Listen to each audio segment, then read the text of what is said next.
He loved me truly. The boy became famous, but for many years, the world forgot all about the woman who had helped him. The young woman rode with her new husband on the high front seat of the wagon. It was a cold December day, and they were headed north toward a part of the country where only a few people lived. I think the weather will be just fine, she said. She tried to find good in everything. Only the day before, Tom had arrived on horseback at her house in Elizabethtown, Kentucky. He had come all the way from his farm in the wild country to the north. As soon as he saw her, he told her his reason for coming. Miss Sarah, I have no wife and you have no husband. I have come to marry you. I have known you since you were a child, and you have known me. I've no time to lose. If you are willing, we'll be married tomorrow. So, they were married. The minister wrote down that Sarah Johnston's husband had died 3 years ago, and that Tom's wife had died last winter. The borrowed horses and wagon waited outside. The wagon was so full of her boxes and furniture that there was little room for her 3 children. Tom had 2 children of his own, but he hadn't told them that he was bringing back a new mother. There was sadness in Sarah's blue-gray eyes when she thought about that. Maybe they wouldn't want her to be their mother.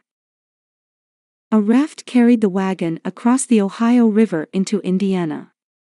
The air grew colder, and deep snow lay on the road.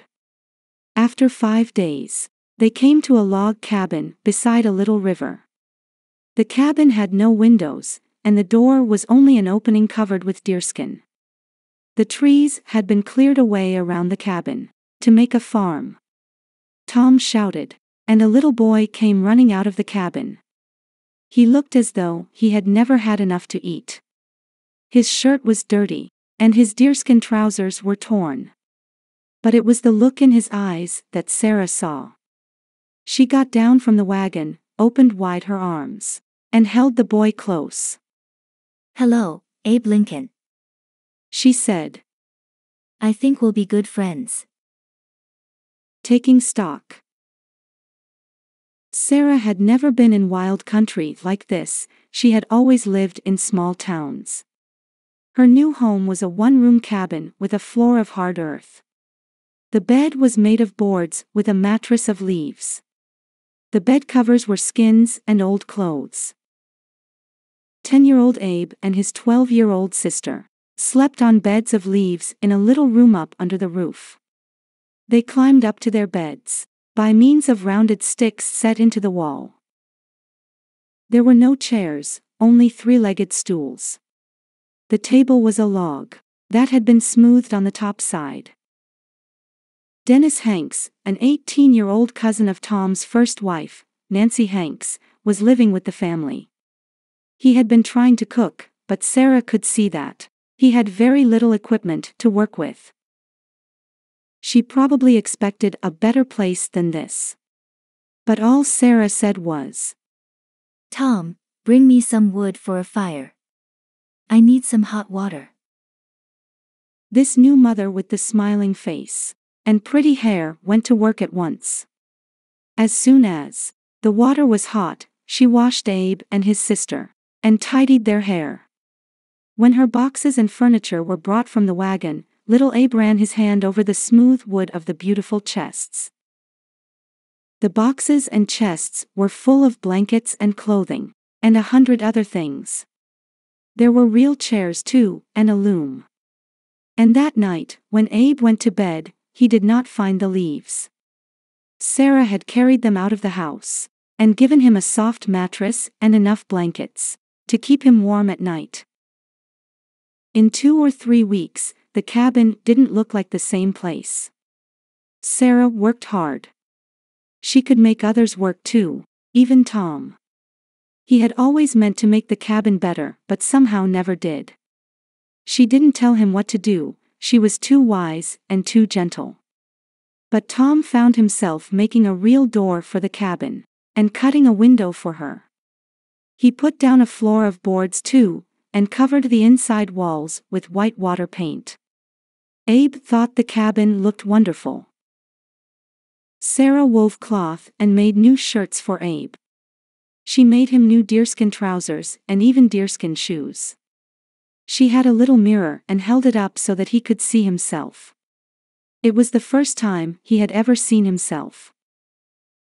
Is that me? He asked. Sometimes, Sarah thought about how strange it was that all this had happened. Tom had wanted her to marry him 14 years ago, but she had married Daniel Johnston instead. Tom had married Nancy Hanks. Now, after all these years, Tom and she were together again, with his children and hers to take care of. The cabin was only 18 feet long on each side, and 8 people lived under its roof. Somehow, she must help the two families, along with Dennis Hanks, love each other. She wanted them to feel that they had always been together.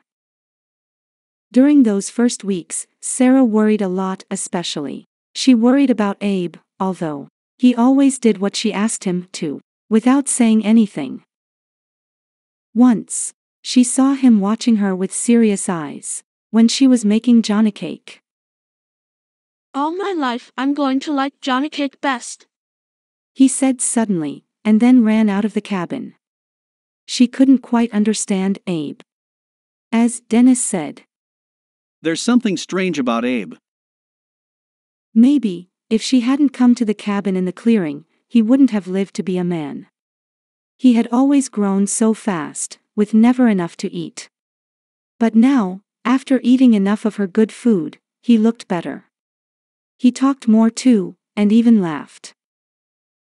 He learned to tell funny stories. He tried them out on Sarah to see if she would laugh in the right places. Sometimes, Sarah thought to herself that she loved Abe more than her own children. But she didn't really. It was just that she knew, deep in her heart, that Abe was somebody special. He didn't really belong to her, but he was hers to take care of for a little while. When Abe was a small boy, Tom had let him walk the 9 miles to school, where he learned his letters and numbers. But now Abe was older and stronger. Tom thought that he should stay at home and cut down trees, and help on the farm or work for a neighbor at 30 cents a day. Of course, Tom felt proud when the neighbors came to have Abe write their letters for them. But Abe was Reaching too far. Tom said, when the boy kept reading books instead of clearing more land. Tom told Abe that he didn't need to know so much to be a good farmer. Sarah took Abe's part against his father. If she hadn't, Abe would have got even less schooling than he did. And what he got wasn't much. Abe would rather read than eat. He would read in the morning as soon as it was light enough to see. He would read in the evening when the farm work was finished. He would read while he worked the horses in a field, and while the horses were resting. Once, he gave a man 50 cents for an old box, and found a book on law at the bottom of it. You would think that he had found gold. He began reading the book late at night by the fire. When Tom told him to stop, Sarah said, Let the boy read. She always let him read as long as he wanted to. If he went to sleep on the floor, she would get a blanket and wrap it gently around him. He was always writing too, and never had enough paper. He would put black marks on a board, so that he could remember what he wanted to write. When he finally got paper again, he would write it all down. Later, he would read it aloud to Sarah by the fire, after Tom and the others had gone to bed.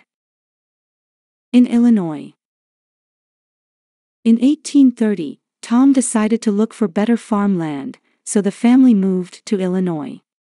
There, Abe helped his father build the 2-room cabin, where Sarah and Tom were to live the rest of their lives. Soon after the cabin was finished, the day came that Sarah had long expected, the day when Abe would leave home.